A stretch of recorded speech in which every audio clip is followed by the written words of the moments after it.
Hello, everybody, and welcome back to another episode of the Rogue Agent Answers. My name is the Rogue Agent. Some people call me David Lewis, and every week I answer one of the many life insurance related questions that I've received from clients, from email subscribers on the daily email list, questions floated to me from across the interwebs, in the comments sections, which I know you're not supposed to read, or just interactions that I've had with people in real life over the past 20 years, which is a long time.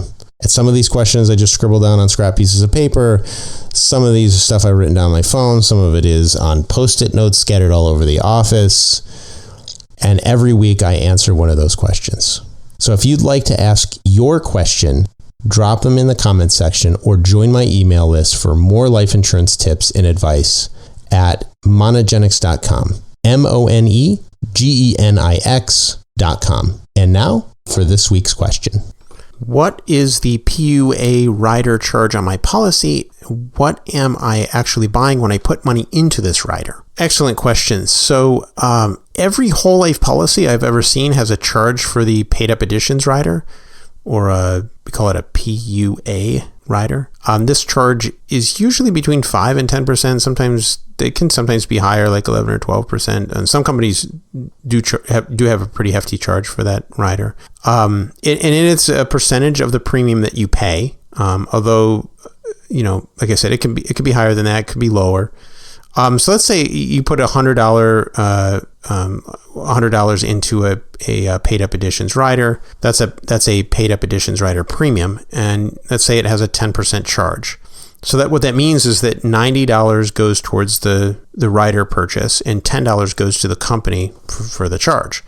That gets booked as profit to the company, and then their profits, if it's it being a mutual company, at the end of the year, those profits are they're all aggregated, tallied up. They've got they're making money in different ways. And then the performance of the company, including the profits of the company, get redistributed back to policyholders in the form of a dividend. So it's important to think about the cycle of how this money moves through the system. Because I think a lot of people get hung up on the rider charges, and with insurance, I think it's very helpful to think about it as you're always pre-funding some future benefit. And with a participating whole life policy, you are participating in the performance of the company. So you are actually pre-funding the future benefit. And then part of those benefits is the performance of the company coming back to you, the policyholder, through the policy. So you're ultimately paying all these charges in the long run benefits you as a policyholder. Your policy values increase. Everybody's policy values increase. But your policy values increase as a result of paying these charges. Personally, I don't get too worked up over the expense charge associated with a PUA rider. But, remember, again, as a policyholder, you're part owner of the company. It doesn't help. It doesn't hurt you. Okay. It doesn't hurt you to help your life insurance company be profitable. It helps you. Some of those profits go to the reserve, and some of it's going to be, like I said, going to be paid back to you as a dividend. As for what you're buying, there's a lot of confusion around this. So PUA, as I mentioned before, stands for paid up additions. It refers to paid up additional life insurance that gets stacked on top of your base policy. When you hear maybe agents talk about, a base policy and then optional premiums or PUAs, some agents confuse this by saying you pay a premium and then you buy a PUA. It's all premiums. All of it's premiums. It just depends on, the only difference is where the premium is going. Some of it's going to go to base, some of it's going to go to riders, and some of it's, and that's it, pretty much it. Either your base premium or different kinds of riders that you add to the policy. So a PUA rider is going to be money that that you're using to buy paid up additional life insurance. That's insurance that gets added to your base contract.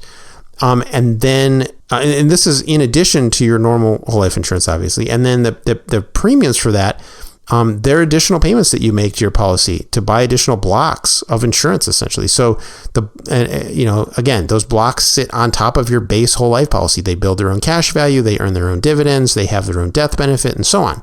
So the main difference between your base whole life policy and the paid up additional insurance is the PUA is a single premium whole life, whereas your base whole life policy is a multi-premium policy with scheduled premiums payable to age 100 or 99, or depending on the policy, it's 95, 99, 100 usually.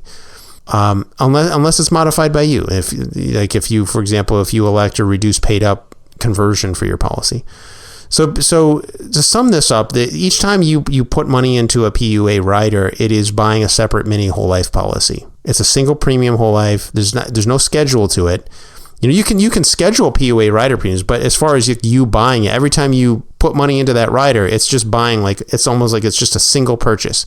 And you can have a schedule of single purchases. And each time you do that, you're making a single purchase, and it's just stacking on top of your base. When you pay it, it's like a one time, and then you're never paying the insurance that you buy. You don't have to keep making premiums on it. It's by definition, it's what it means, paid up additional life insurance. So you don't really see this when you look at a statement. The insurance company, your annual statement, they consolidate all of this for you because, honestly, who wants to keep track of every little mini whole life policy you purchase like that? So everything gets consolidated. They just say, like, PUA purchases, this is how much you bought. So some companies like Penn Mutual, they do break out the paid up additions as a separate insurance on your policy, on your base whole life policy. So they break it out so you can see it, but they don't count each purchase as separate insurance. They just make the distinction between base and whole life and paid up insurance. Some companies, they just, I've seen it where they just kind of, this is your net cash value, and that's pretty much all they give you. But, if you were to kind of dig in, they were to show you that, it is, technically it is a separate purchase. So when they do break it out, sometimes that causes confusion. Like, I've had clients who are like, hey, I put like a whole bunch of money into the PUA rider. How come it says I have no guaranteed cash value there? It's like, well, if you go in and you look at it, they break it out. You have, and if it's in the first year or the first 2 years, sometimes you may have zero guaranteed cash value, but then like 100,000 in paid up additional life insurance, right?